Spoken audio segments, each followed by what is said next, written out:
So Stephen, we're back in the studio today and we're going to talk about books and libraries and kids' books and some of these things that really I would never have thought that we would have to come and have a podcast about a few years ago, to be honest. Honestly, I never thought I'd be talking about the inside of a library either, so, you know. Well, and the other thing too is we've come a long way from what most of us would think are, typical librarian status, which is sort of mumsy people or semi-retired women or people with old, kids that have left school and they're in the libraries and they're just lovely people. Now, I'm sure that they are lovely people. Oh, our local librarian's a lovely lady. Yeah, but even if they have a moral thought about what is being pushed upon, the kids section of the libraries, is what I'm going to show you is that they really can't do that much about it. So, yeah, we're just going to have a look at actually what's going on, because we've had conversations with people in other parts of the world as well who are dealing with the same things and sometimes with the same books. So it's funny how they turn up everywhere. They turn up everywhere. It's the same lockstep that's happening, and in particular what we're going to look at today is Australia and Canada and New Zealand. So, of course, that's 3 of the Five Eyes nations. Is that Michelle up on the screen? That's Michelle up on the screen. Yeah, I recognise her, yeah. Yeah, so on that little trip. That's right. You and I met her in Perth, and it was funny. It was funny actually because we were just at a meeting in Perth, and both of our eyes lit up because we saw this woman sitting near us who had. Well, she had a conversation starter she was wearing a shirt, right, that said something that was like, hey, that's kind of like your shirts. And she, funnily enough, was sort of doing her version of what you do, but in Australia. Yeah, I think it was like keep children safe or something. I can't quite remember off the top of my head. But then I looked over at her and she had this welcome to sex book sticking out the top of her bag. Funny. Yeah, right. And so I was like, so I gave her my card and her eyes lit up, and it's like we're talking to the same people here, not because we like to walk around with these books, but because we're trying to raise awareness. No, you don't walk around with the welcome to sex book in your pocket, do you? No. And when we were on tour last year for Let Kids Be Kids, actually someone came up to us and had purchased the book and gave us a copy, which Elizabeth Cave has got, because you really have to see it to believe it. People think we're being on about stuff and we're being a bit silly, but it's not until you dive in and see it that you realise that it's so inappropriate, and how did this even get here, and what do we do if we're not happy with it? So that's what we're doing. Actually, Michelle mentioned the people that are writing them have these really weird, dodgy names, and I think a couple of them are going to come up today from what I've seen you bring into the studio. Yeah, they're not your average authors. No. And they're not your average child experts that would be family friendly. No. Yeah. So should we crack into it? Yeah. So what I want to show is just a small piece of this conversation that Michelle had when she was talking about these books. This book here, Welcome to Sex. Now, people call this author, it's a issue with me, Yumi Steins. Her name is not Yumi Steins, it is Yummy. On Twitter, her handle is Yummy Child. And in this book, there is sexually graphic pictures that if it was in any other medium under the classification board, it would be an R-rated one. So, for example, there's a picture in here of a hand job. So the erect penis under the classification boards federally would be R-rated, but because it's in a child's book, it's deemed acceptable. This one here actually was in the junior section. So this was in the book section where kindy children can access it.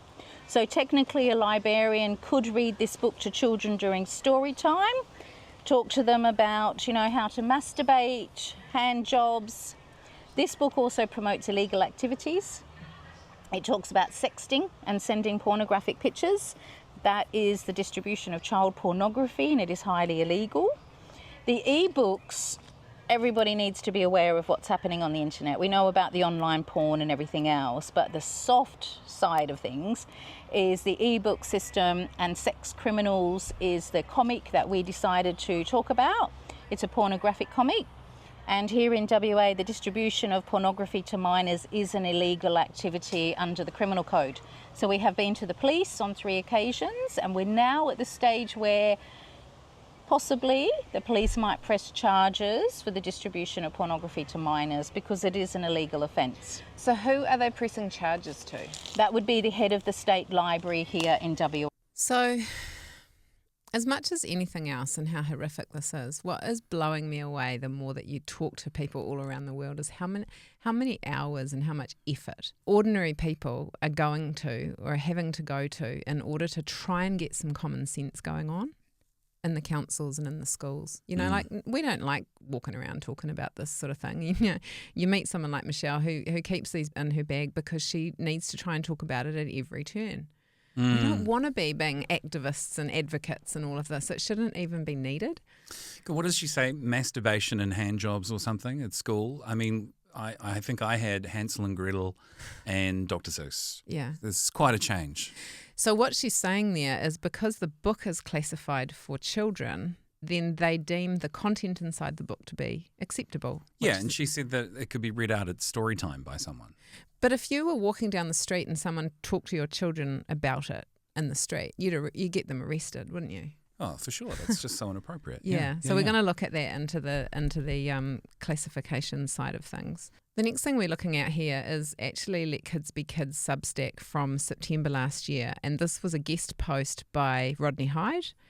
So he was having a bit of a rant about this same book. So why is it being normalised to welcome children to sex? And so he was talking about coming across this book and sort of even the word welcome, like who would actually want to welcome a child to sex? It's a doorway into having the conversation about all the number of genders that they think are real. And what I wanted to just go down to is, because he's just speaking on behalf of a dad, and saying, you know, to call it explicit doesn't do the word justice. Welcome to Sex is filled with extremely graphic drawings that leave nothing to the imagination. So he's talking about the same thing as Michelle was talking about, and that it's targeted for 11 to 14-year-olds, which obviously is, you know, below the age of consent.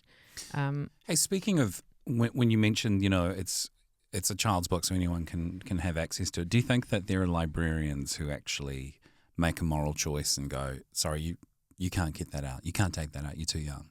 I'm not sure about that with taking them out, but I would guess that librarians, and actually I'd love to talk to one if anyone sees this who's a librarian, is that, and I can show you through the policies, is they're told not to bring their own beliefs into their workplace. So I guess it's one thing to prevent a child from taking it out, right? But it's another to stop them reading it in the library too.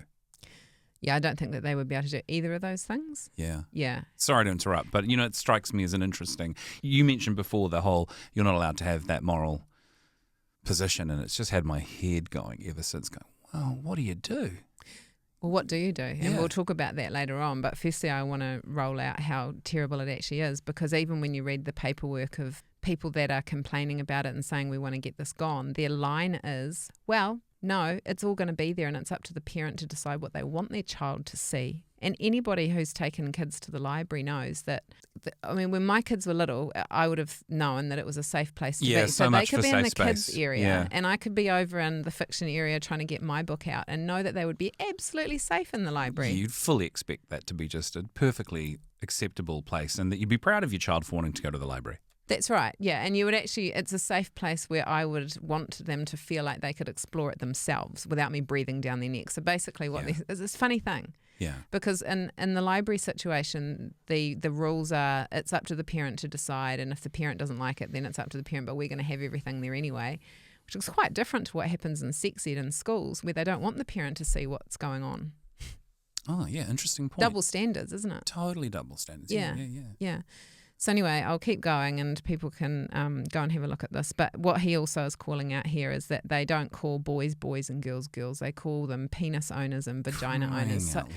So there's so many layers of what comes in through all of these books. You know, not only is it sexual and graphic, they're bringing in gender ideology and they're bringing in what they are calling gender neutral language, which is saying you're a penis owner or a vagina owner. We'll just say you're a male or a female or a boy or a girl, but that's all gone by the by. Yeah, when we had our son, I noticed the midwives were referring to women as chest feeders or something.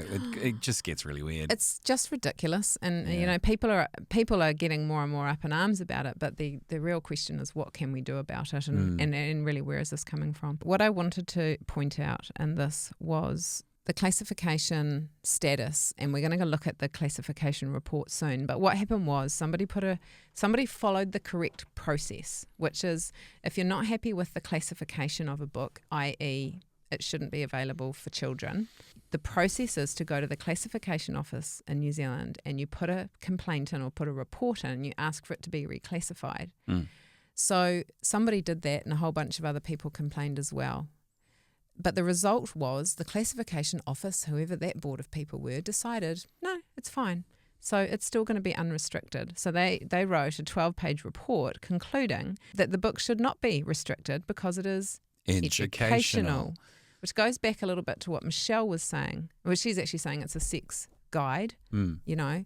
And so they say due to it being educational, it's not graphic. So why do we have, this is what Rodney says, I don't know why we still have the classification office where there is a wild word. BS, isn't it? It's total BS. I mean, there are plenty of things that are graphic, and I'm just thinking in sort of the adult realm of maybe medical books or classic art, right, like the greats from whatever, the 1400s or something. And there's, you know, sure, it's educational, but it's also age restricted and it's within the classics, and you used to do it in year 11, 12, 13 or something like that. So no, that's total BS. It's absolute BS. And also, if you have a process where you're concerned about something as a concerned citizen, and usually a parent if you're worried about what's going in front of the kids, is that there is a process to follow, and so people dutifully follow the process. And then they come up against a brick wall, and people, whoever just decides that in the classifications office, what are their credentials? Yeah. You know? So I just want to move to looking at this classification office sort of summary report. So there's old Yummy Steins. Yep, Yummy Steins, Yummy Child. That's right, yeah. Yeah, that's right, yeah. And so, yep, classification unrestricted. So this happened in November 2023. And I just want to read a little bit of it out. In considering its classification, the Classification Office invited the publisher, library associations, the Booksellers Association, and the Department of Internal Affairs to make submissions, along with the members of the public who made initial requests for the book to be classified. Over 400 submissions were received. Now, I don't know how many would normally go into a book that was concerning, but 400 submissions sounds like a lot. Yeah, it does. It says most of them were uninvited from members of the public. So if they were uninvited from members of the public, I'm going to make an assumption that most of them were critical of this being unclassified and were asking for it to be reclassified so that children couldn't access it. Well, let's be honest, like the public hardly hears about these sort of things. If you've got a little submission going on, which is your way of, as one of these groups, it's your way of saying, well, we did a vote on it. Well, you know, we had submissions on it. Of course, we didn't tell anyone. You know, the notice board at the end of the galaxy, no one was visiting to let you know about it. Didn't you know about it? Yeah, we had one. And so you can say, well, we did all the process, and so there's nothing you can do about it now. Yet 400 uninvited people from the public were suitably outraged and said something when usually no one hears about it, and actually got off their ass to make a comment in a submission. I mean, that says overwhelmingly against their thoughts on it. They don't like it. I mean, thankfully we've got social media, so that's what, you know, it's good. Social media is good in the sense that someone has an issue at it and it gets raised up and people have a bit of a rant about it online, but word gets out. And so I believe what happened with this one, because I remember it was word got out, and then people would say, well, what can we do about it? Oh, well, actually you can support this submission into the classifications office. So from memory, because it was a while ago now, that's what happened. Okay, was like, hey, you know, get in there and support this person, whoever was the first one that got it on a roll. So again, it's the citizens following the process that was provided for them to get it done. So what is concerning is it says the book's title describes the content. It is an introduction to sex for young people. The book is illustrated with cartoon-style images. Now, young people, cartoon-style images, that all sounds like underage to me. There are some illustrations of genitalia and non-explicit illustrations depicting sexual activity. Well, I don't know how you can have non-explicit. I think non-explicit might mean because it's cartoon-like and not realistic. Perhaps who decides that it's non-explicit? 400 people have put a complaint in. Maybe those 400 people think that it is explicit. And then it says, Welcome to Sex does not promote and support the exploitation of children and young persons. It is not pornography. It is an educational book on the issue of sexuality, relationships, and sex. So it's this is their report, okay? So it says that a small number of the 297 pages provides, with a certain amount of detail, information on sexual activities. Remembering this book is available for minors. Yeah. Okay, so it's actually saying that it's inappropriate while they're saying that they think that it's appropriate. What? That's confusing. Well, they're saying that because it's educational and informative that it's not inappropriate. But to me, that description is saying it's totally inappropriate because it's informing children on sexual activities. Right, so whilst owning up that it's inappropriate, they're saying it's not inappropriate. Yeah. Yeah, that makes complete sense. Yeah. So anyway, that's the outcome of what happens when you put a complaint into or a submission into the classifications office. Mm. You mean nothing? That's what happens, nothing. Well, I mean it's nothing. Totally a waste of time. Well, I'm worried too that set a precedent. Yeah. So it's kind of shut the door potentially on others doing it and for other books as well. Because I'm going to show you a bit later, but this is not the only book that's out there that's concerning. In fact, there's hundreds and hundreds of them. So what do you do? And once they've set a precedent on just a half dozen, you're sorted. The rest of the other hundreds, they can just go away. It's almost like maybe being used as a practice run for how they respond to dissenters who aren't happy with it. Mm. Right? So this is a lady, Liz, that we met, and she came over from Canada, and while she was here, she was really cool. Yeah. And so we had a great discussion, and she had a really interesting conversation about the library books and connection with the drag queen. So I'm just going to I've got to say, at the time of this recording, you put it out this morning, right? Reposted it? Yeah. I was at the gym watching it, and I went, that was such a good episode, because she's quite a likable lady, and she's just got this beautiful perspective that the two of you are able to articulate. Definitely worth the watch if you've missed it, because I think seeing the full video is very informative. Yeah, thank you. And what I loved about Liz, it was really quite fun to go back and rewatch it and get it out there, is that she's so well informed. Like she'd done a lot of research, and she's genuinely just like, it's common sense, and that we just want fairness. So she's such a sweetheart. Talk about common sense. She says in the video, and there was this one moment where this person was seeking some funding, right? Remember, he was denied because he wasn't a BIPOC person, and he was saying, and she says, it's such a shame because we need more tradies in Canada. And I was thinking, New Zealand too.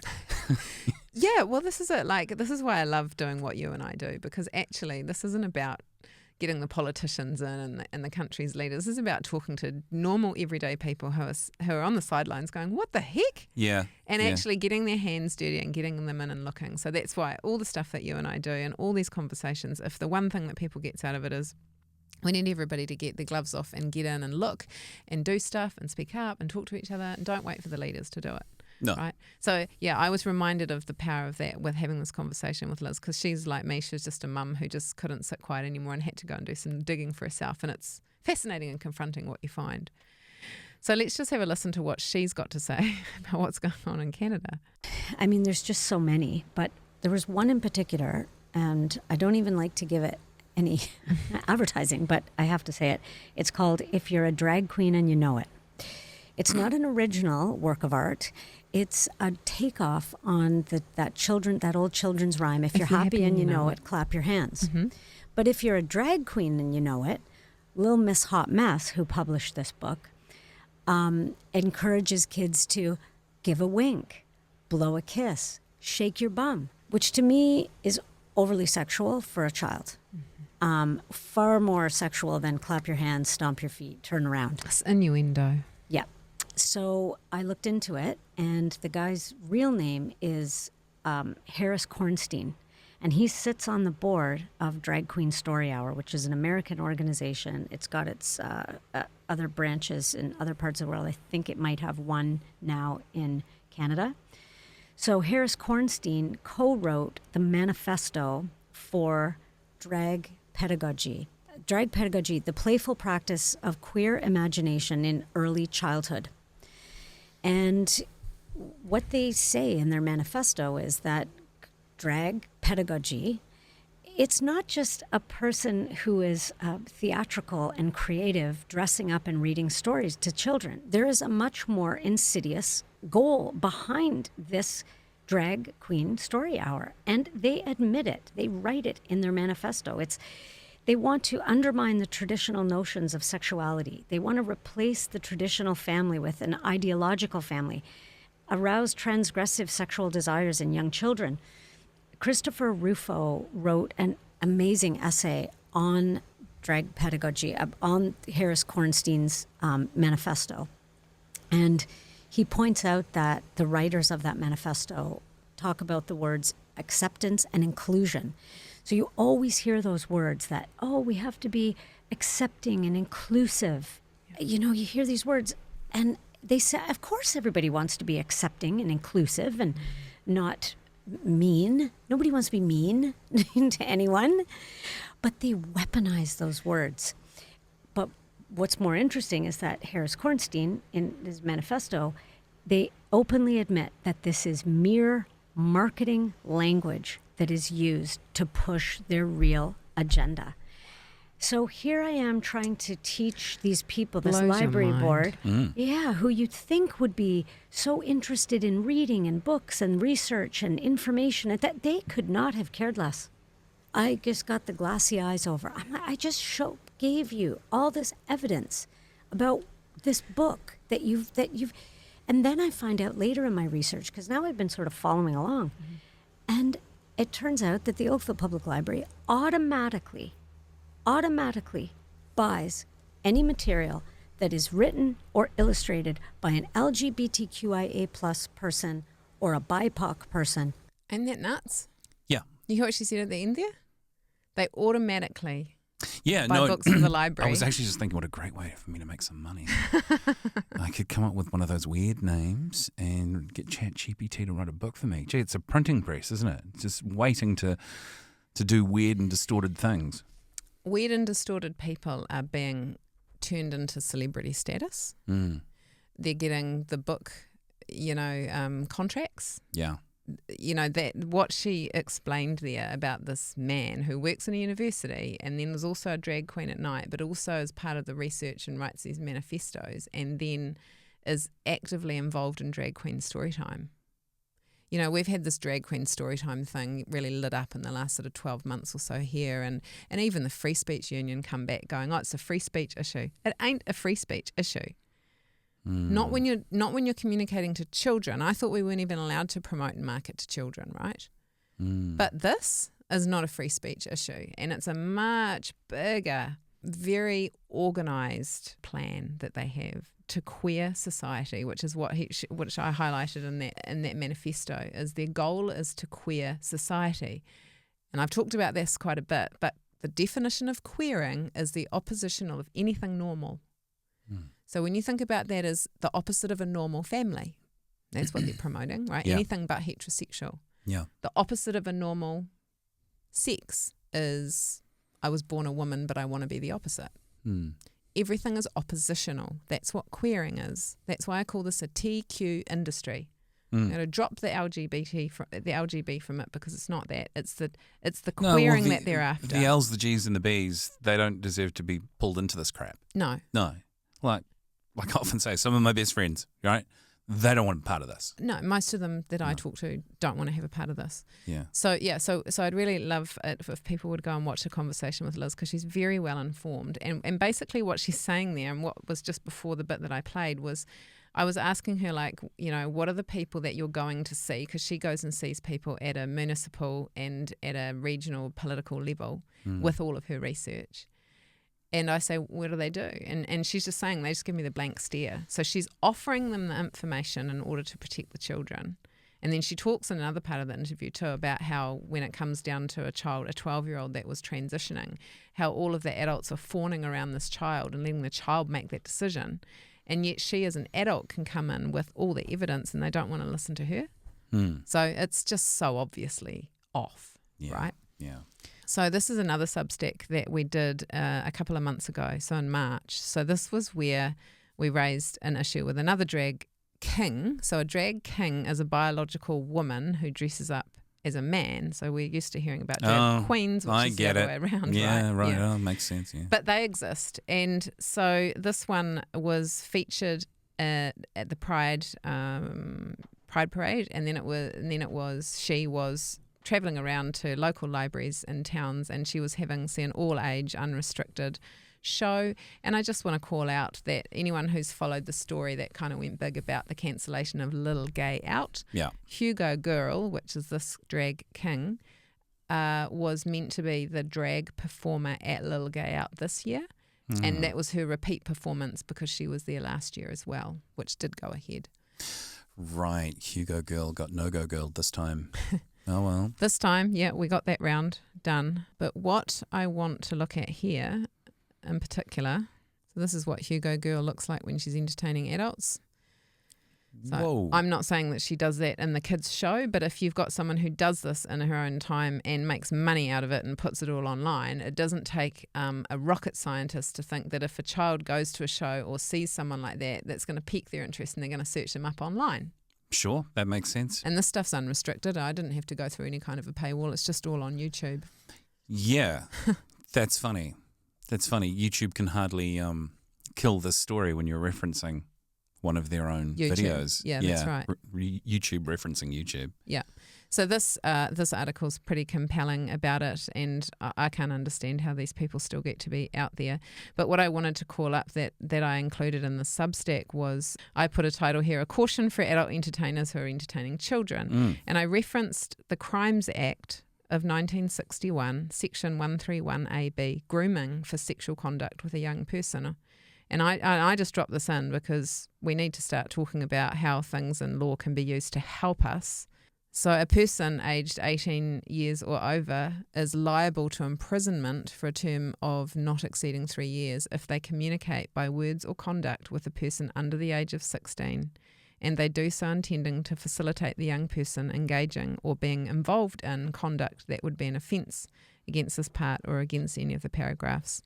It is immaterial whether or not a response is made to the communication by the young person. And there's probably a lot of other legislation that we could look at, Digital Harms Act and things like that. Yeah. So I'm just calling out this one because I dropped it in. And even in this, I put a call out to sort of say, is there anyone who is a lawyer, who, if you're a lawyer, who can help clarify, please get in touch. A lot of the legal, people might not want to help us, but the reality is if we don't use all the tools in our kit to tie ho on this around our children, then we're really in a sticky place. There's bound to be independent lawyers who aren't held back by whatever corporate they're in and concerned for saying the wrong thing, who actually have a heart. I really believe there's bound to be, and they can reach out to you. Yeah, they can, and we want their help. Now, I'm just going to bring up a couple of other things about Hugo Grrrl before I move on. So I was sent this book, so thank you to the person on X that sends me books, and people go into the secondhand shops and find these books, and I've gone in and done this too. So this is in the secondhand shops. Yeah, well, someone's trying to get rid of them off the shelf. Popular. So it would have been a book that someone had to purchase for their sociology paper at a university. Okay, and so this was sent to me from Auckland, so it probably was at Auckland University. Yeah. And on the cover of this book is Hugo Grrrl. Yeah. A drag king is on the cover of a university sociology book. Yeah. Isn't that crazy? Yeah, well, I spent far too much time in educational institutions, and they're so captured. Yeah. Well, we know that now. Maybe it doesn't surprise me, but it probably surprised a bunch of other people. Well, it was still surprising for me that a drag king was actually on the cover, and I think this edition was printed in 2019, so I don't know if she was on the cover of ones before that. Yeah. But the other thing too, I guess I look at this from the point of view of if you're raising young people and you're sending them off to university and you're still thinking that that's a great thing to do for them, kids probably aren't going to tell you, particularly if they've gone off to Auckland University and they're in the boarding, and they're not living at home or whatever. Parents wouldn't even know. So I don't know what year sociology this would be, but I'm just saying, appropriate? Is this where we want our society to go to be normalised? And there's a lot of concerning things. I've scanned through this book and it's just full of ideological, political, left-leaning crap. Yeah. That is further indoctrinating our kids that are going along to university to try and become productive members of society. I don't think that's what this is going to turn out. I'll be honest, can I just look at that photo for a second? So it's a lady dressed in kind of man's clothes. But in the 70s, my mother and father have a photo when they took a cruise, and it was like a dress-up night. And Dad dressed as a lady, Mum dressed as a man, and it was ridiculous, and it was funny, and obviously wrong, and everyone had a laugh. And it was innocent. And if you see a photo like that, you go, it's dress-up time, big deal. I'd be more concerned to the points you raise about what's inside the book. Yeah, well, and the other thing, I get what you're saying, and if I hadn't have recognised Hugo Grrrl because of the other stuff that we've been done, I wouldn't have thought about it too much. But even the person that sent it to me, because it seems so innocent, was like, hey, this, I don't know, they just felt to send it to me. I don't know if they realised that was actually Hugo Grrrl, but I took one look at it and went, oh my gosh, because I'd literally just done this Substack about them. Timing's amazing. Timing's amazing, right? And it's like, you know what, we've just... Oh, and the last thing I was going to say about Hugo Grrrl is that I've got photos of her with Chloe Swarbrick from the Greens Party. So well, that's because Chloe's everywhere. She's some kind of mystical time traveller. Well, she's very supportive of, she calls it the rainbow community, but it's the drag queen community. And her and Marama Davidson were talking about it when they were trying to defend Benjamin Doyle. So they themselves tied that whole narrative into the drag queen for children Chloe's situation. leading a double life. I'm sure of it. I've seen her. I've seen pictures of her dressed up as a drag king. No kidding. Yeah, so I mean, she's part of it. So, and yet she's a politician. And that one that you saw that Liz was talking about, by day he's a university professor. Like, what is going on here? Where are all the sane people like you and me that go to work, do a hard day's work, go home, cook dinner for the kids, go out and do the shopping on the weekend. We might get a bit of a break. These are not those people. These are people that obviously don't have their own children. They're really ideologically captured. They're pushing it through. The doctor that I raised in the Little Gay Out, he's a GP. He's working in a GP clinic. He's also got his fingers in pies in the Burnett Foundation and things like that. And then he also moonlights. I found this out after we did the thing. He moonlights as a DJ in gay clubs. I'm like, where do these people get? I mean, they don't have children, obviously. What's his DJ name? Oh, I can't remember. I could put it in the notes below. But the point is... Well, you must now. These people are living like 5 different lives. Yeah. They're very, very busy pushing this agenda, aren't they? Oh, well, yeah. So, yeah, it's crazy. Anyway, we'll move along. I just wanted to show really how I came to want to talk about this quite urgently this week because it boiled my blood a little bit. But I had posted something on X and I just want to do a call out actually to all the lovely followers on X because there are some amazing people on there. Yeah, there are. A really cool community of people and love the engagement that I get on there from people who are genuinely wanting to share information and tag in on stuff. And so anyway, I'd put a post out. It was 2 years on Sunday since I'd gone and done my board speech, so I just reposted that. Anyway, someone had commented and said, I just seen this book in the comic area in Hawera Library this afternoon, and it's called Genderqueer. Now, and actually it's got a Stonewall sticker on it, so Stonewall's, a concerning organisation over in the UK, which pushes all the LGBTQ Can stuff. you bring that full screen, that picture? Yeah, and I can see the Stonewall there. That's their logo, sort of a triangle and a pink circle in it.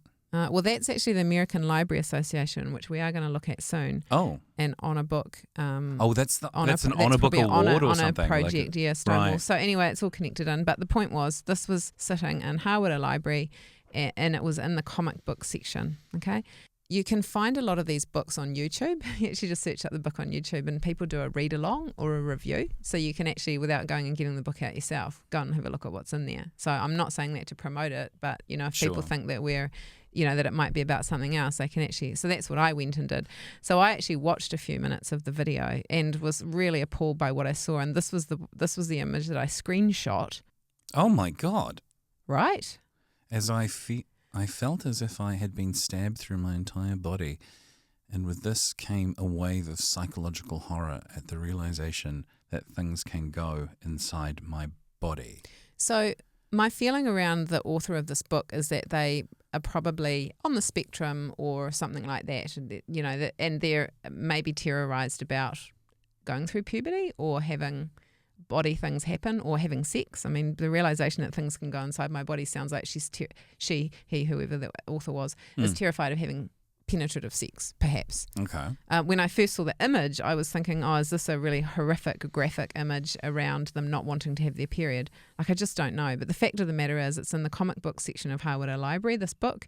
And if a parent doesn't want to pick it up and have a look at it, they wouldn't know how horrific it was. So what I then did was I posted it. And I just said, public library comic book. Sorry, I don't usually post the graphic stuff, but people need to be shocked by this. The book Genderqueer was found in Hawera Library, and I referenced who sent it. It's so incredibly suggestive there because, if you take a closer look at that, just scroll down a wee bit, something's piercing through them like a giant knitting needle. But the positioning of it is sort of phallic-like, and through their backside. Yeah, gross. It's horrific in so many ways. Sorry, I'll put it back to you. Get it off that screen. Yeah. Yeah, it's just horrific in so many ways, and boy, we have to look at some horrific things sometimes. So I'm not promoting it, but it's really just to shock people. So what I then put in the comment was shocking book found. Find out what's in the book and the insanity of the author's pronouns. These people need help.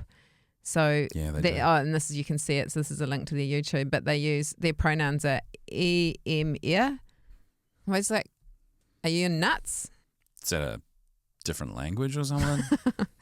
Sounds like it. But this is what I mean, is these people shouldn't, not even, I would guess, fully functioning in society, but somehow they are haloed, they are published, and then these books are landing in our shelves. Why are they landing in the shelves of our libraries? So because basically what you said before was if they're any of the letters, they just get instantly purchased. These books are like hot to trot. This is their little money printing process. Yeah, and that was why it was really important to have that piece from Liz, where she had already discovered that just seemed to be, they get carte blanche, they just all get in. So I don't know that many people in New Zealand would have really picked that up. It just ticks the boxes like the right funding application. Yeah. Yeah. So then the question is, because why I'm taking you on this journey is because when these things do go up on social media and people get rightfully horrified, then people go, well, what can we do about it?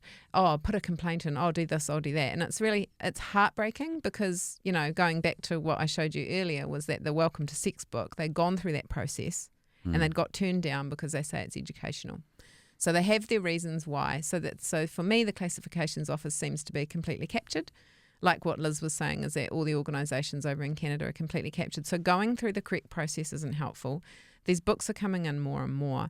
And so the reaction online to come up with ideas is like that kind of almost is a waste of time too, because the outcome is already deemed. Okay. So and it just keeps us going round and round in circles and being reactive. Well, on a personal note, I feel like saying there's submissions to their process, get in by such and such date, right while you don't like it. Do you want to get up and speak at the council or whatever? Okay, there's that level of participating within their system. There's the protests, and then there's what we do. And I'm over the rest. I'm like, let's just highlight it. Let's just go for it. Because the rest just seems like a waste of time. And this is a peaceful protest in a sense, but it's getting it out there to the world, and I think that's cool. And if you support that, like and subscribe to this channel and help us get that sort of stuff out. Well, help Penny, because you're doing all the hard work. I'm just pressing the buttons. Yeah, but you're doing heaps of the work, because I wouldn't be able to do it without you. And that is really it, is that, I've gone to some protests. I've filled in some paperwork, and I don't want to ever give up. But now it's like, come on people, shake up the people, give them the facts and evidence, and give them each person the opportunity to decide if they can come up with a solution themselves. Because I look at it like it's low vibrational frequency to just keep being angry and reactive and protesting and marching in the streets and all of that. Like, if that's what you want to do, cool. It's not what I want to do. I want to look more at solutions. But in order to be courageous enough to force yourself to come up with a solution, really you've got to have looked at the problem really hard. Yeah. Can I just add another addendum to that, right? What we're doing works for us, but if you're going to write a submission, go write the best submission you can. Oh, 100%. If you're going to protest, make sure you take your Gatorade and a good day's lunch, and you can really do a good one. Get a good group of people together. I'm not saying those things are bad, but I think each to one's own. From my experience, you've got to go through that process, because that's the correct process. And most of us are good people who think that, the systems that are there to support us, so we'll follow the process. We'll put the complaint in, we'll do the thing, we'll put the submission in. And then when you see, and I'm speaking mainly, I suppose, on behalf of the RSE, the Relationship and Sexuality Consultation, is that it's a tick box process and then they're not really hearing us. So I can see that happening across lots of different areas. So now it's like, well, yeah, just keep looking at the data and seeing where it's coming from. And actually this information, I would hope, helps some of the MPs as well, because they don't know this stuff, Yeah, like when did they have the time for this sort of thing? So that you've actually kind of got to raise it in the public consciousness sort of by vote of clicks and likes and shares. And that's how people become aware of this kind of thing, especially if you've got little to no time. I think then you share this sort of thing to your local MP. Yeah, and actually on that, clicks and likes and shares, that's a really key point, because, people like me, I don't pay for advertising and stuff, but the Little Gay Out situation was a really strong example of the power of the people, because I put that video out, we put that video out, and next thing, the event got cancelled, and they used the excuse that there were threats of protest, and so they were closing it for health and safety reasons. And that's what the reporter in the Herald put out. But I asked him if he could show me evidence of there being a threat of a protest, because there was, on the thousands of comments that we had across all of our social media platforms on the few videos on it, from what we saw, we couldn't find a hateful one. lots of angry people. And this is where we're going to talk about this soon, about when is it a complaint and when is it something else, because we are allowed to complain in this society and we are allowed to have our say if we get shut down for it. So they turned the dial was turned right up to this is not okay. And their response was, we're going to shut it down due to health and safety of these poor people that we're going to have so much fun there. Oh, what a crock of BS. It was a total crock of BS. But what I want to do is do a shout out to every single person that did respond, reply, share, communicate, send a message back. Because for me, the temperature changed. I felt a lot of empowerment coming through those words. Yeah. A lot of support, a lot of kind of the way that Let Kids Be Kids do it, which is stand in your authority on what you're saying. You don't need to get sweary about it. You don't need to be nasty about it, but you can, by oath, you can stand in your authority. Just to give to quantify this, follow me for a second. How much funding would have been put into the Little Gay Out over a period of time? Well, the stuff that I counted... Take a quick guess, though. Yeah, the stuff that I counted over the 4 years, just from that one funding body, was $8,000, but that was only one funding body, so it would have cost a lot more, plus the staff on the day would have been getting their pay for the day. Okay. So what do you want to call that? I mean, give what's a a teacher figure worth per day? Yeah, I couldn't give a figure, but I couldn't give a figure beyond the 8,000. But the point was, no. Well, my point is, you're looking at a whole bunch of teachers, the guests, that doctor that turns up everywhere. Chloe, he'll probably be there. Her time, right? The $2,000 per event, plus all of over the years. The fact that all these other schools have bought into this and are captured and are going into this woke ideology and promoting the heck out of it and buying books and things that support it, pushing all to that event. And, I mean, for the sake of sitting here with you for an hour and probably an hour or two of your time editing, it ended. I mean, that speaks to the power of the people. Freedom of speech. It 100% does. To me, it was a turning point, and it doesn't mean that it's over or anything like that, but to me, it was a turning point in consciousness. I actually posted something out the next day with a little thing of the Matrix saying, can anyone feel the shift? And some people were saying yes, and some people were saying no, that's just one little win. And it wasn't about the process or the policy as much, or the announcement as much as the consciousness shift. Well, one little win from 3 hours work preventing an entire event and then claiming some BS about people being harmed. No, people just heard about it. It just got out there. That's why you do what you do. That's why you're not spending time doing submissions, because you can just tell people, hey guys, this is what's happening. That's effectively all you're doing. Well, and the other thing too, the really important part of the follow-up for that, which I did with Leah Panapa on the platform, was I'm not afraid of the critics. We can't be afraid of the haters out there, which are the trans people who call us the haters. So the way I found out that event was cancelled was that I got a hate email. Yeah, that was funny. And that was from a teacher, and she emailed from her personal Gmail. So we just tracked her down and we read it out, because people need to know that some of these teachers are ideologically captured, and that's how they behave. You're like, do you want these people teaching your children? Yeah. The public deserves to know. Yeah. She said in her email that I had doxed medical professionals. No, I hadn't. No, they dox themselves. They put themselves all over their websites. The people that you said, hey, look, this is what's happening. I'm just showing the data. I mean, you are a good researcher. Right? But to be fair, if there's anyone watching this who didn't like what you did, then stop posting yourselves all over your websites. That's right. And you don't have to like what I'm saying, but I'm only showing what's publicly available. So I'm not doxing anybody. I mean, I just put up. Yeah. So yeah, they don't really have an argument. They'll keep pushing and having an argument, but it's kind of a bit of a game now, really. But the point is, don't be afraid of the critics online, because there's an old saying, the devil tells you what he's doing, so that if you don't do anything about it, that's tacit acceptance. And all you did was do something about it and go, I'm not sure I like this. Yeah, and test the water with people. I didn't say at the end of that video, hey, we should organise a protest. No. What I was hoping was the last thing on my mind. I don't have time for it. Well, what I was hoping was that it would get out to some people in that part of town, and that they would decide, they would be grateful that someone was finally saying what they felt. And that was what happened, because I still hear from parents who are at that school. Yeah, and actually in terms of protests, the people that really matter who were going to that school and knew about other people from other schools doing that event and were horrified for perfectly good reasons. The protest wasn't necessary. It's just the parents who were involved with those schools went, yeah, this is going on, and actually this is what I've heard. And the more we talk about it, the more they come back to you and go, oh, and here's a bit more information. So protests not required. I don't necessarily think that they are. I think that just feeds into the fodder of the media storm, and so that's why I think that they said there was a threat of protest, because that was the only valid reason that they could have without losing face and saying, oh, due to the amount of complaints, due to the amount of people that are now aware of it who are voicing their concerns, we're going to cancel it. So that would be the ethical thing to do, because that's what I'm assuming happened. But you won't hear that from the school, I guess, and you definitely won't hear that from the media. So we called the media out on that too, because the media supports the lie, and it's like, so we have kind of a fun job here, researching and just sharing it out and helping people to find their voices like ours. So. Yeah, true. But anyway, let's go back to what we were talking about. So this is LIANZA. So LIANZA is the Library Institute of New Zealand. So this is the governing body. That sort of is where the buck stops in New Zealand in library situations. So whether it's a community library, council library, school library, my understanding is that they're all beholden to LIANZA's policies and oversight. Right. Okay, so I looked at them a while ago because I was trying to find connections to the United Nations, because in the place where I sit, all roads lead to that, as far as it goes way higher than one of our government agencies or one of our MPs deciding that they have a leftist ideology. It's actually their puppets as well, from whoever's the puppet master higher up. Mm-hmm. And for just about everything that we're questioning in New Zealand, it goes back to the United Nations.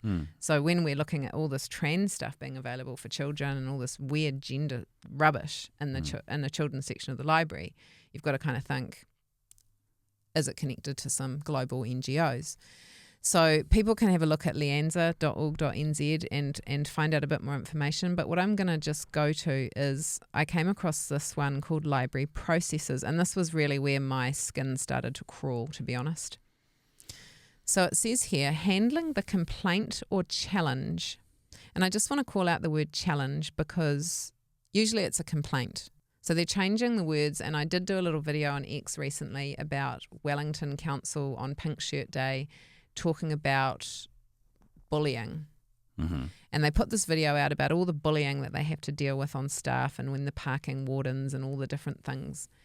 And when I watched the video, which is very professionally produced, it was very staged, I realised that what they were actually showing were complaints.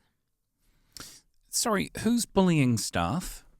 They're saying that the general public are. So the ratepayers, so looking at that. So just who are probably not happy with decisions that are being made. Who are not happy with how their rates are being spent and who's doing what, and the wastage of money and the rainbow crossings and all the other things that go on, and all their increase in rates.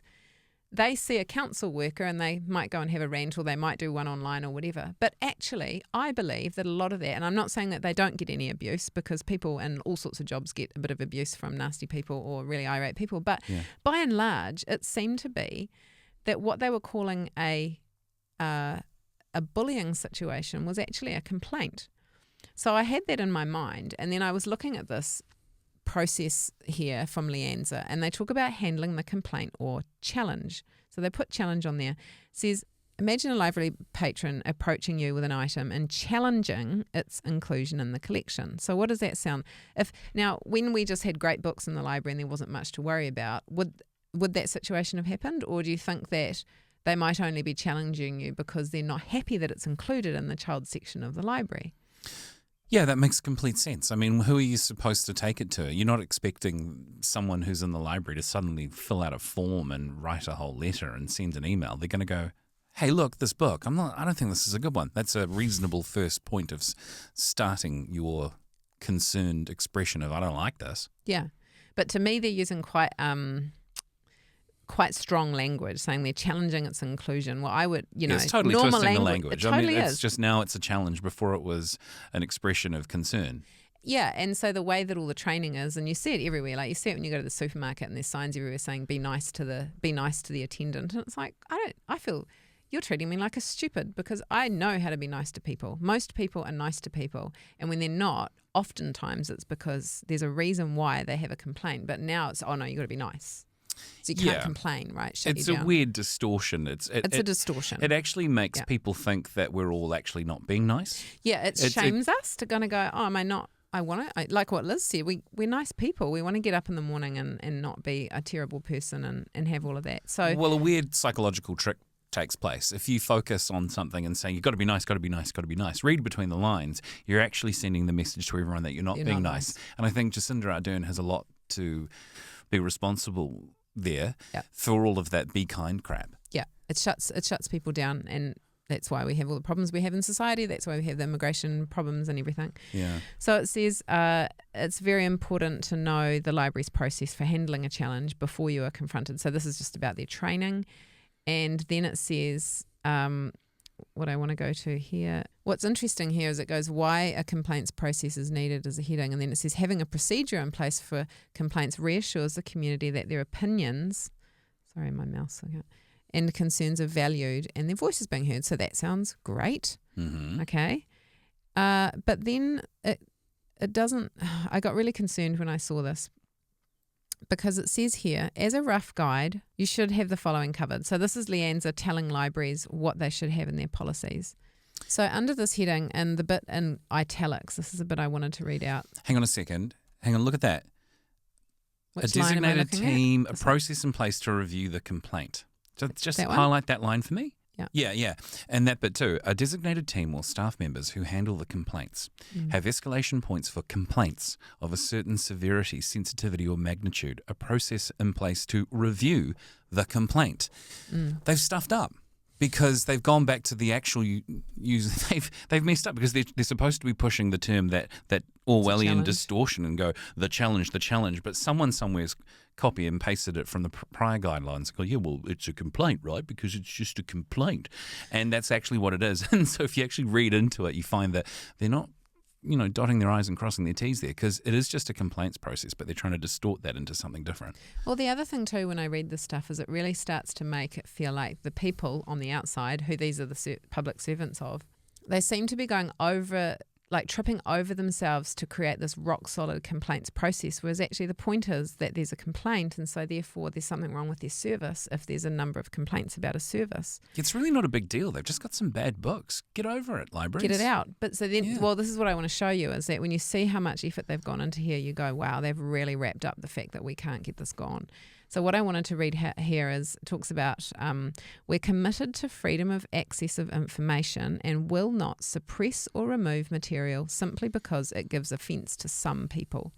So now the general population, and you think about the 400 people in that put that classifications office saying, we're just called some people. Sure. So they're saying that they're committed to something called freedom of access of information, which we're going to look at soon. It's come from overseas. And will not suppress or remove material just because it gives offence. Yeah, okay. We're not calling for a book burning, right? We're not saying that you shouldn't have certain kinds of texts from different belief systems, religions, or anything like that, or different lifestyles, the sort of stuff that we're verging and talking about here. That's fine. But it's about the push to children. Yeah, this is the premise of the conversation that I'm having. I don't know how many people would complain if they see books in there that they don't like that are for adults. You just wouldn't look at the book. You just go, well, that book's not for me. And you go, hey, freedom of speech. Yeah, that's fine. But unless it's really, really bad, right? But then the stuff that is being presented to children is really, really bad. What a sneaky way of sort of pushing in that whole crap onto kids by going, oh, well, we're not going to stop and do the suppression thing. Well... where are you going to draw the line? It's really bad. I'm going to continue on. So the next sentence says, this means sometimes we as an institution make available books that individuals and or some communities find offensive or misleading. So what they're basically saying is have a policy in place which allows them to say something, but you're going to have all this stuff in the background to say that you might say all that, but we actually have a policy saying we're going to keep it in regardless of whether it causes offence to you. So this is what parents really need to know, and grandparents. So then it says, here's the clincher, we rely on and follow the judgments of the classification office. Right? Which is what we've just talked about. As to whether controversial material should be restricted or banned, anyone is free to lodge a complaint with the office.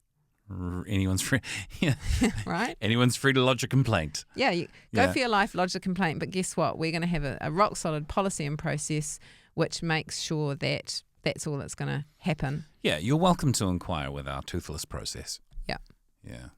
So know your governance structure, keeping on going down, and I just want to call this out. So it just says here, different types of libraries have different governance structures. For example, public libraries are generally run by local and district councils, whereas an academic library is run by an institution. School libraries are governed by the School Board of Trustees. So if you are worried about what's going on in schools, and people say, and Liz said it in hers, and not many parents can actually get onto the school grounds now and into the library to look for themselves. So unless they ask the child, or the child comes home and says, check out this book, they don't actually know what's in the libraries. But the first port of call would be the Board of Trustees. But they would still be, the librarians in a school board would still be beholden to LIANZA. So it comes back to this stuff, right? So total catch-22. It's totally all sewn up. So then you go down to statements to have ready. So what they're doing is they're arming them with a kit of how to deal with complaints and challenges, okay? Yeah. And this is where it got really dark for me. So... Well, you don't put that sort of stuff there unless you know that what you're putting there is not very good. That's exactly the problem, is that if they absolutely are there as servants of the people, and a lot of people see that there's something that's questionable, they should be listening to the people and going, well, we're here to serve you. I mean, we want the community to come in and use the library and do all of that. So actually, you're right about that. So something's changed where whoever the book publishers are, or whoever's in charge, is saying you're having this no matter what. And if you remember what Liz said in Canada, every book that's LGBTQ just automatically gets in.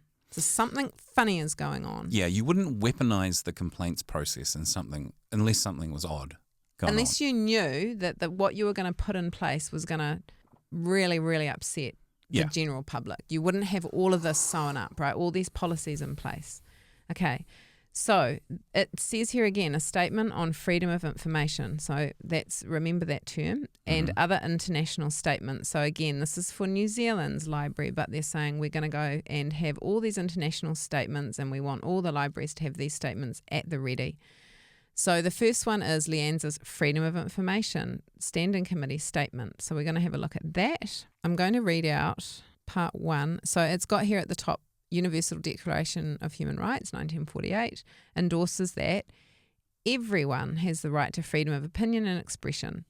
Okay, so that would normally be great. We would think that that's great. But what we know is what's going on in the LGBT, or let's call it the TQ industry space, is that they've got into the human rights law internationally, and they're trying to, or have already gotten gender in, and then they open gender up to be whatever you want it to be, right? Yeah. Which is all the big topic. So when they say everyone, that's because they've probably already adjusted everything at a higher level to say that everyone also means all these made up genders. And the big thing is trans woman, trans men, and non-binary, which are not real things. A trans woman is a man, a trans man is a woman, and non-binary is their word for anything, and we're not quite sure.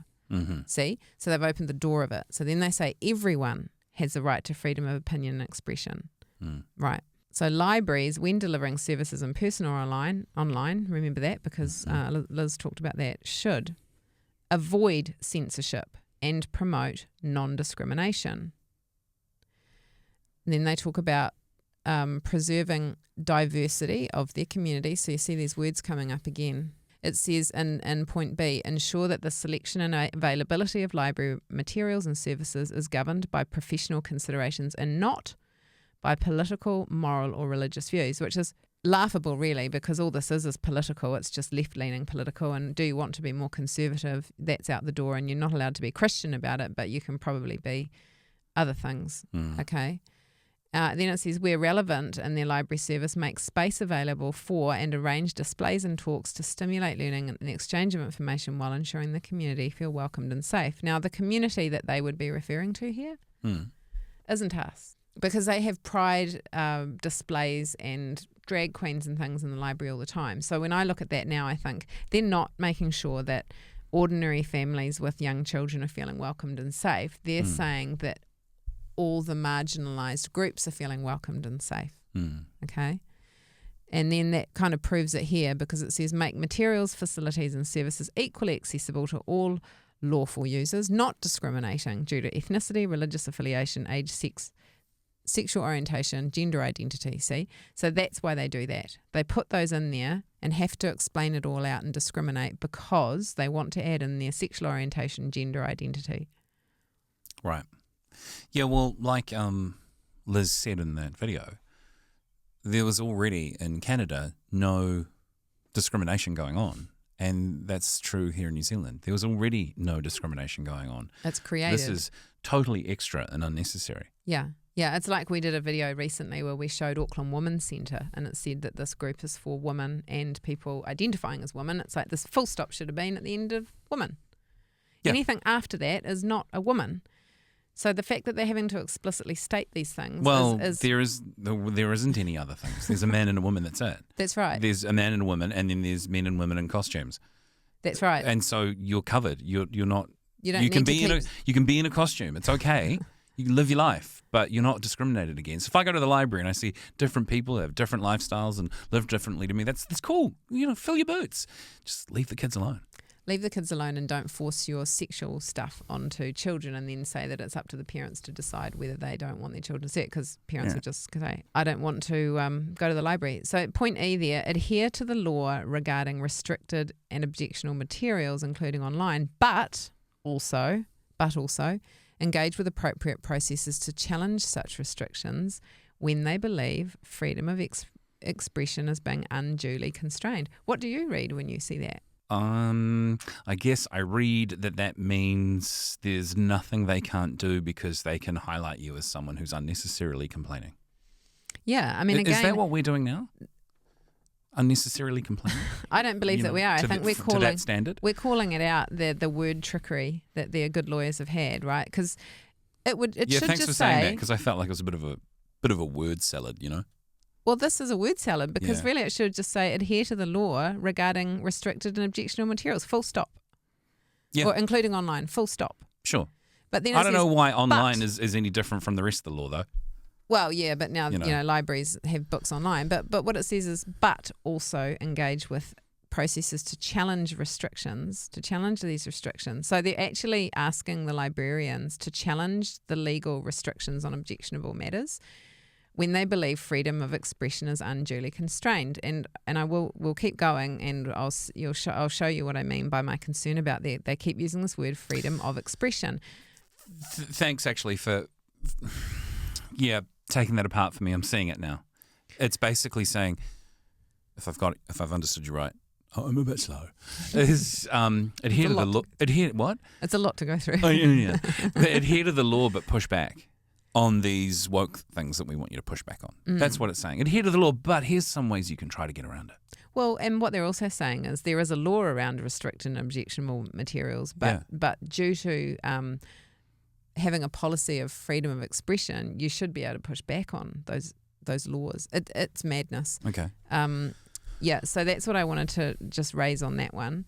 Now, I want to just look at, if I go back to this document, so I'm just looking at some of these here, which is the statements to have ready, right, which LIANZA had said. So we just looked at that one, the statement of freedom of information. Now we're going to look at this one, which is the American Library Association's statement on book censorship.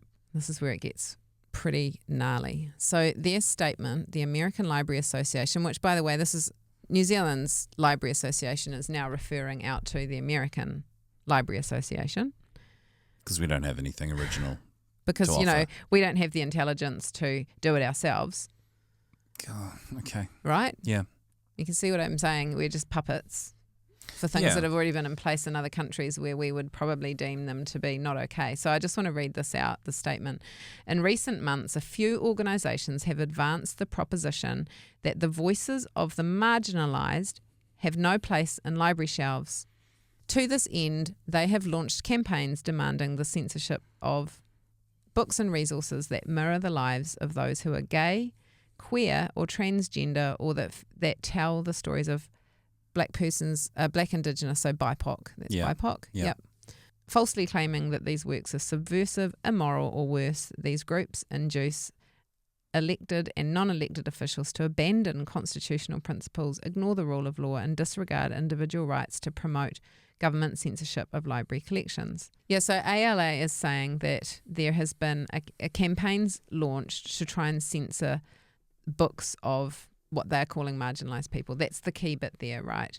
So what the American Library Association is saying is that they don't support that. They don't support the general population saying we're not okay with these books. Now, if gay and queer people wanted books for adults in their own section, straight people probably wouldn't even notice because they wouldn't be looking at those books. No.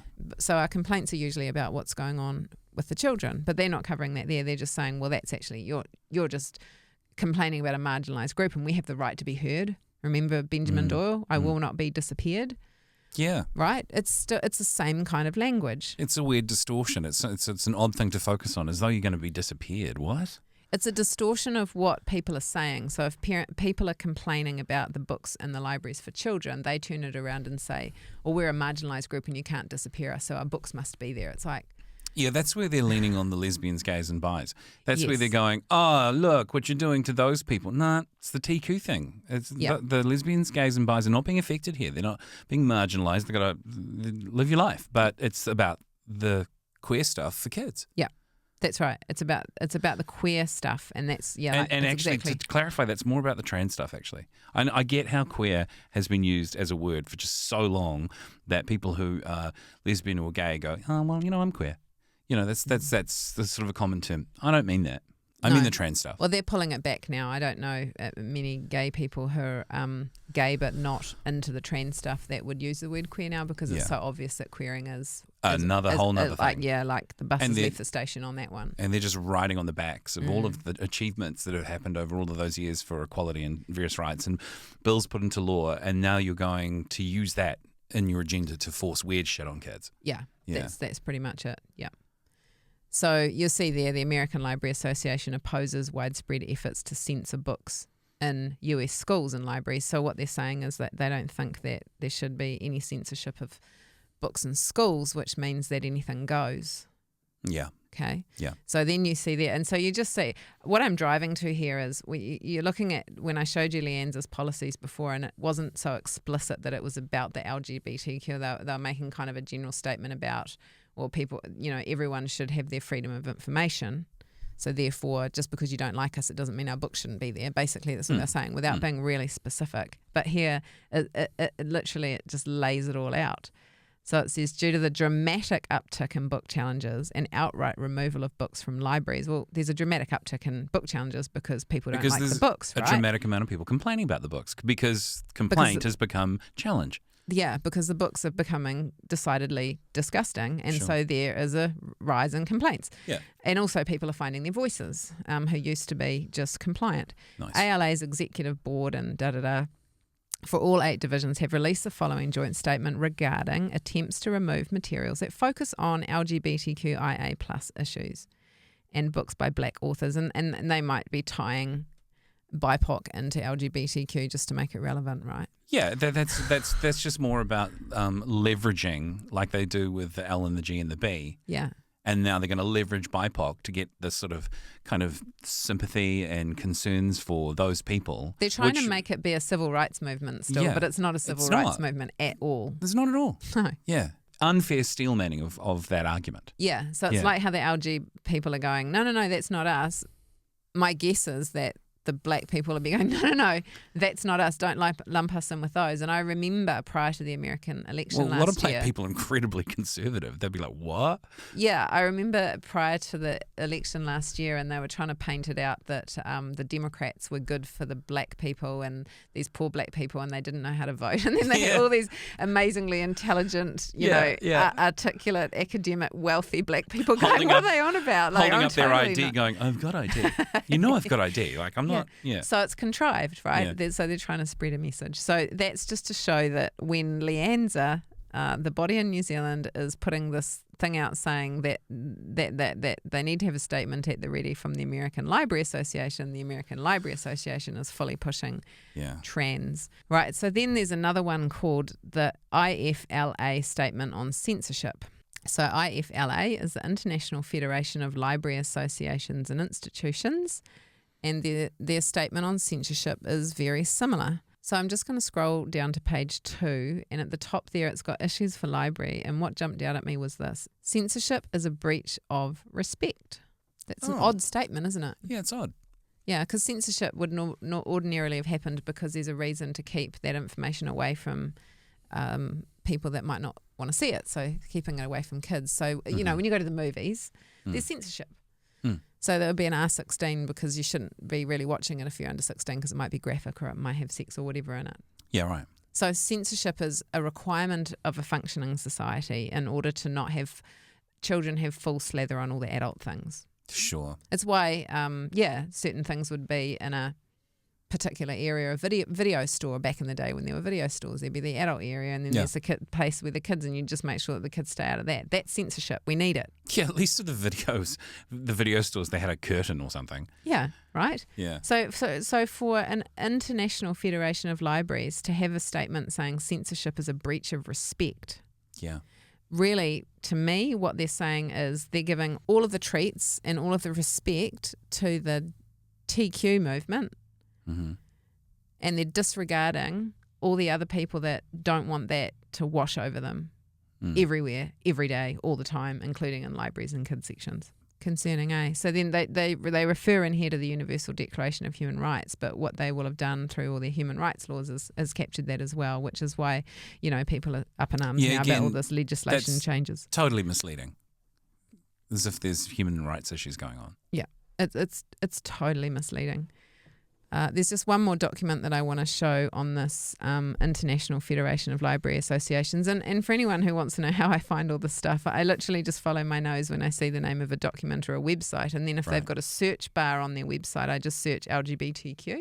Right. And something will pop up, even if it might be hidden down in a way. So this one is from the International Federation of Library Associations and Institutions, and it's empowering voices in the IFLA, LGBTQ plus users, SIG, special interest groups and community impact. And you'll note here that this only came out very recently. Very recent. Yeah. And then it says libraries as the cornerstones of information in the community hold a vital role in fostering inclusivity. The IFLA LGBTQ plus special interest group stands at the forefront of this mission, actively working to empower LGBT communities through the library and information science field. So there we have it, folks. All of the global governing bodies that are telling LIANZA what to do, which tells all of our local bodies what to do, is basically saying freedom of information, censorship is bad, all this stuff needs to be in there. And so my take on that is that when you put a complaint through, they're going to go back to these policies and nothing will get done. Yeah, it's their way of saying you can say and do what you want, but we've got it all wrapped up. There's nothing you can do. 100%. And that's why I needed to come in and do this today, because I feel like all of that complaint stuff is wasting time. Yeah. Well, I guess that's why we've got this show to talk about it, because you've got to supplement those other efforts with getting the word out and letting people see what's going on. Yeah. So before we get to some ideas and solutions, I've just got two more things to show. So one is that in June every year, InsideOut, which is an organisation that I talk about all the time, which is a big part of what's harming our children in schools, they have a promotion throughout the month of June called Out on the Shelves.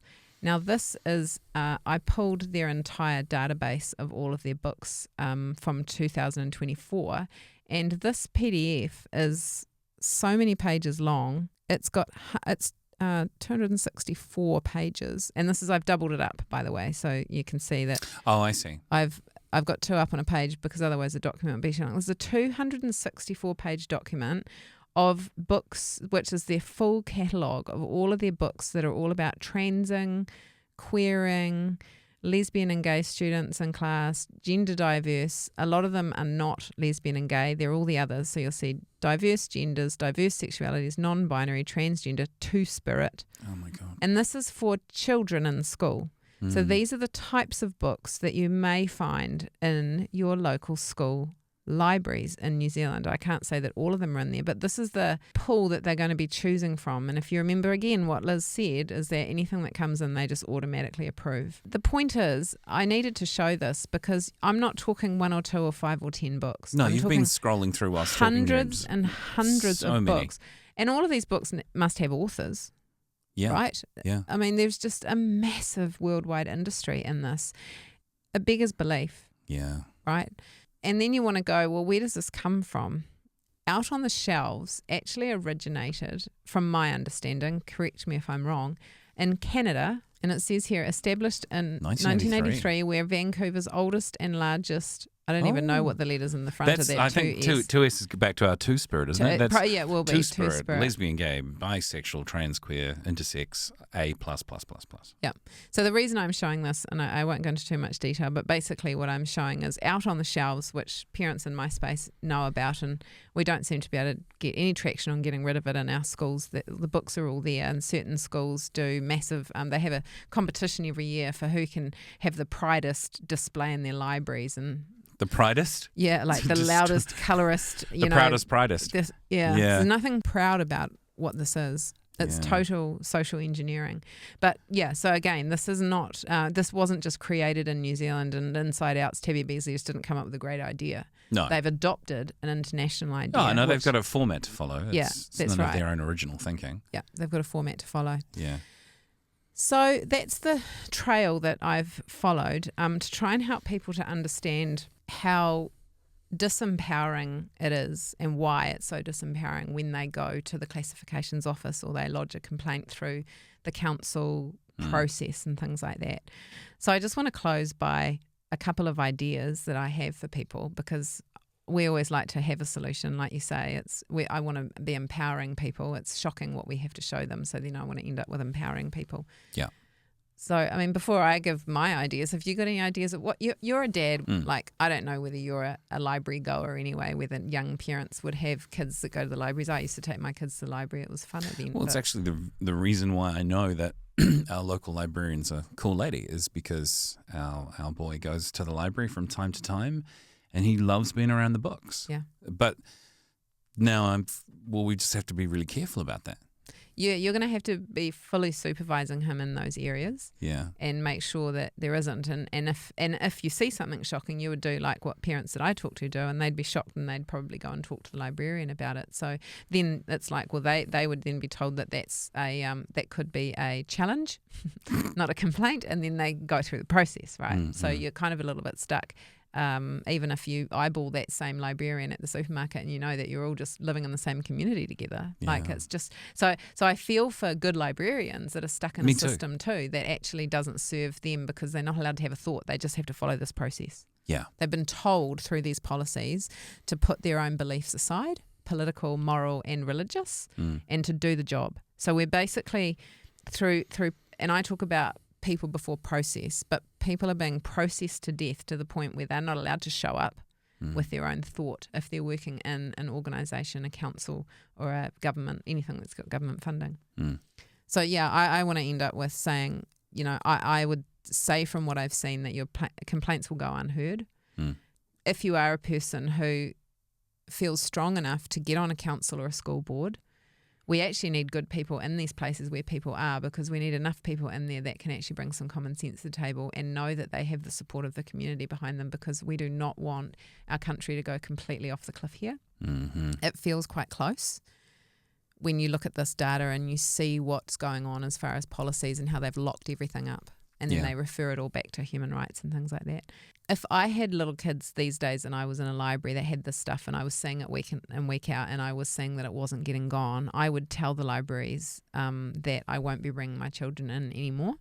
That's what I would do, but I can't tell anybody what to do. But you can't get them to get it gone, but you can make a stance and let, as ratepayers and taxpayers, because it's ratepayers and taxpayers that are funding this, you know, there's something that could be done there as far as researching into it, looking at where the money is and how much of your ratepayer, taxpayer money is going into funding stuff that you absolutely would think is objectionable but is in there anyway.